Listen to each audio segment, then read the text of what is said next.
mengucapkan sumpah berkenaan dengan pengesahan pengangkatan saudara-saudara sebagai gubernur dan wakil gubernur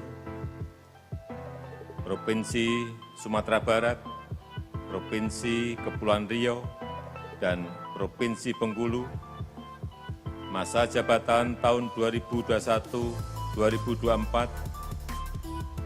Terlebih dahulu saya akan bertanya kepada saudara-saudara, apakah saudara-saudara beragama Islam? Bersediakah saudara-saudara mengucapkan sumpah menurut agama Islam? Selanjutnya harap diikuti oleh semuanya. Demi Allah saya bersumpah bahwa saya akan memenuhi kewajiban sebagai gubernur, sebagai wakil gubernur, dengan sebaik-baiknya dan seadil-adilnya, memegang teguh Undang-Undang Dasar Negara Republik Indonesia tahun 1945 dan menjalankan segala undang-undang dan peraturannya dengan seluruh-seluruhnya, serta berbakti kepada masyarakat, nusa, dan bangsa.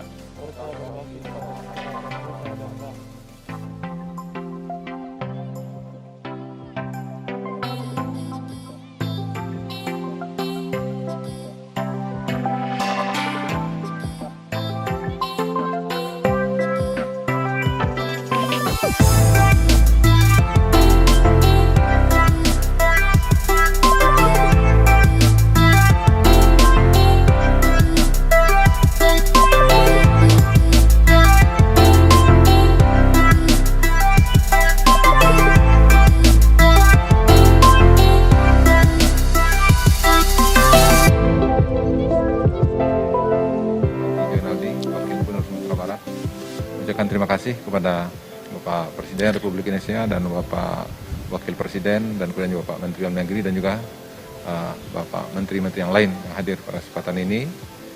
Dan insya Allah dalam waktu 100 hari sesuai dengan komitmen ketika kampanye, kami akan melakukan yang pertama sekali mempersiapkan segera untuk RPJM Provinsi Sumatera Barat 2021-2024, dan kemudian kita akan prioritas untuk bagaimana penanganan COVID, dan kemudian selanjutnya adalah penguatan ekonomi masyarakat, penguatan UMKM, dan kemudian juga kemudahan mendapatkan modal usaha bagi UMKM yang ada di Sumatera Barat yang jumlahnya lebih kurang 590.000. Dan ini kami lakukan nanti ada di banyak bidang, di antara adalah bidang pertanian, peternakan, perikanan, kelautan, dan kemudian juga untuk bidang-bidang lainnya. Dan di samping itu juga kita konsen bagaimana Sumatera Barat sebagai memiliki kearifan lokal, yaitu berfalsafahkan adat bahasa syarak bahasa kitabullah, syarak mengatur memakai, dan ini adalah merupakan juga agenda kita selanjutnya. Dan kemudian di samping itu juga kaitan dengan peningkatan pariwisata dan kemudian memantapkan pendidikan yang selama ini sudah menjadi RP yang dituangkan dalam RPJM Provinsi Sumatera Barat dan juga yang dituangkan dalam RPJM nasional.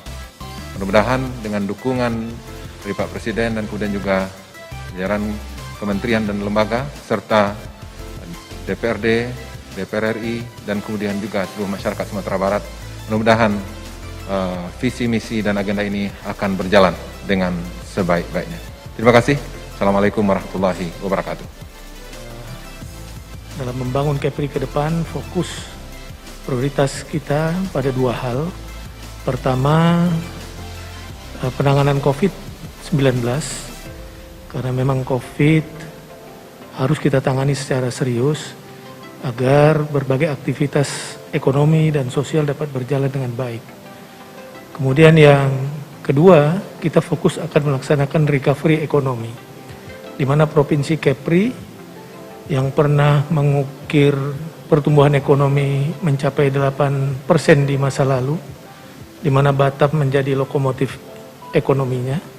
Karena COVID ini, karena sebagian besar aktivitas ekonomi kita berorientasi ekspor dan pariwisata, maka saat ini kita mengalami penurunan pertumbuhan ekonomi yang cukup signifikan. Maka kami bersama Wakil Gubernur dan semua stakeholder di Kepri akan berusaha secepat mungkin melakukan usaha-usaha recovery ekonomi. Pertama dengan membangun subsistem birokrasi, pelayanan birokrasi yang baik. Kemudian kita juga akan memberikan relaksasi-relaksasi sebagai insentif bagi para pelaku investasi di Kepri, sejalan dengan semangat pemerintah pusat yang telah memberikan berbagai relaksasi-relaksasi investasi. Maka menyambut Undang-Undang Cipta Kerja ini, kita di daerah juga akan melakukan hal yang sama agar kita lebih cepat melakukan pemulihan ekonomi dengan mengundang investasi sebanyak-banyaknya ke Kepri. Bicara ekonomi, kita tentunya bicara eksistensi UMKM, kemudian program kemitraan antara UMKM dan usaha menengah dan besar, dan itu fokus akan kita lakukan secara intensif. Selanjutnya karena Kepri adalah wilayah perbatasan, maka kita concern juga menjaga keutuhan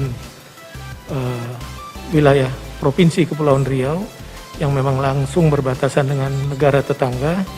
Maka kita akan perkuat intensitas pengamanan di laut, di darat dan di udara bersama TNI dan Polri agar kita bisa menjaga keutuhan wilayah kita dengan memanfaatkan semua potensi yang ada.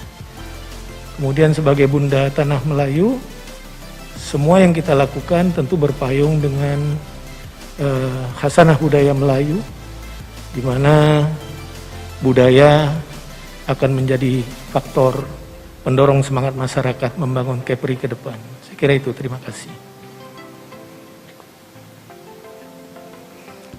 Saya Gubernur Bengkulu berpasangan dengan Pak Rosson Shah, periodisasi 2021-2024. Kami mengusung visi besar untuk membangun Bengkulu 5 tahun yang akan datang, bagaimana mewujudkan agar Bengkulu maju, sejahtera sekaligus hebat dengan capaian-capaian prestasi untuk kesejahteraan masyarakat. Dalam menerjemahkan mewujudkan visi misi ini, ada beberapa program unggulan penting. Yang pertama terkait dengan aspek kemajuan, maka koneksitas Bengkulu dengan kawasan tengah Pulau Sumatera, termasuk keterhubungan dengan tol lintas timur Lampung sampai Aceh, hingga nanti akan menghadap ke Samudra Hindia, dan itu adalah Bengkulu, di mana ada pelabuhan besar di mulut samudera, Pelabuhan Pulau Bayi. Nah, koneksitas seperti ini akan membuat Bengkulu menjadi pintu gerbang ekonomi logistik dari Samudra Hindia untuk kebutuhan kawasan tengah Pulau Sumatera.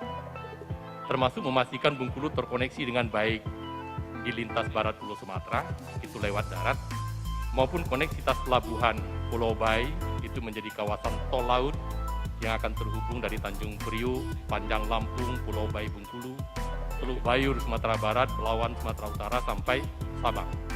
Nah, koneksitas infrastruktur strategis seperti ini sekali lagi tidak saja hanya berdampak kepada Bengkulu, tapi justru akan juga memacu pertumbuhan ekonomi, terutama kawasan tengah, kawasan Sumatera bagian selatan, dan secara keseluruhan Pulau Sumatera. Dan saya yakin betul dengan kajian kami berdua, ini akan mendorong pertumbuhan ekonomi nasional. Kemudian yang kedua, tentu kami bagaimana membawa kesejahteraan masyarakat Bengkulu, ini terkait dengan pengelolaan komoditas unggulan. Baik itu di sektor pertanian, perkebunan, termasuk hasil kawasan pesisir dan laut, di mana ada satu pulau terluar, Pulau Enggano. Ini Ini juga sangat potensial dalam rangka pengembangan pariwisata yang berbasis dengan wilayah pesisir laut. Pengembangan komoditas kopi, kemudian sawit, karet dan sebagainya di Bengkulu. Ini sekali lagi yang harus kita buat industri hilirisasi yang sekarang sudah mulai bergerak. Ini sekali lagi yang akan memacu pergerakan dinamisasi ekonomi masyarakat.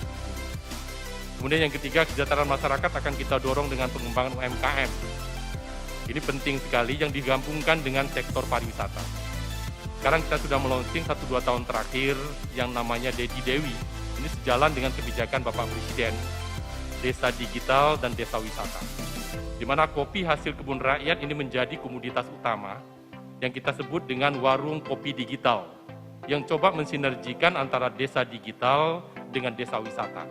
Dari 1.431 desa di Bengkulu, sehingga nanti ini akan menjadi pemicu di mana warung kopi digital akan penggerak ekonomi pada tingkat desa yang betul-betul selaras dengan era digitalisasi sekarang dan apalagi di era pandemi COVID-19. Kemudian yang ketiga yang tidak kalah pentingnya adalah kita berupaya bagaimana meningkatkan pelayanan publik, terutama sektor pendidikan dan kesehatan. Karena menjadi kebutuhan dasar masyarakat, baik dari sisi ketersediaan infrastruktur, SDM maupun sarana prasarana. Ingin kita pastikan bahwa ketersediaan sekolah mulai dari PAUD sampai SLTA, kemudian puskesmas dan rumah sakit, ya ini harus dipastikan dapat berjalan dan difungsikan dengan baik. Karena sekali lagi ini menjadi hal yang sangat dibutuhkan oleh masyarakat terkait dengan pelayanan dasar. Sebagai penutup itu semua akan berhasil digerakkan ketika birokrasi pemerintahan dikelola dengan baik, dengan transparan, mengedepankan betul reward and punishment terhadap prestasi kerja sebagaimana diatur dalam peraturan perundang-undangan. Kami yakin di periode yang akan datang bersama Pak Rojonsa, kita akan bisa membawa Bengkulu untuk maju, sejahtera sekaligus hebat dari sisi tataran kinerja birokrasi. Terima kasih. Assalamualaikum warahmatullahi wabarakatuh.